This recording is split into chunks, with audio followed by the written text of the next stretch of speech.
Let me show you how to connect or pair an Xbox controller to your Tecno Camon 50 Pro or 50 Ultra. So go into settings and tap on Bluetooth, and then here you want to ensure that your Xbox controller is in pairing mode. So for the Xbox controller, simply press and hold on the pair button until the Xbox light here starts flashing white. So press and hold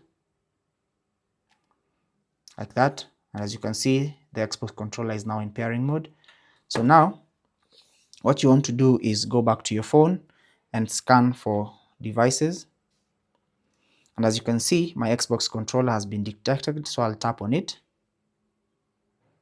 and then I'll simply select pair,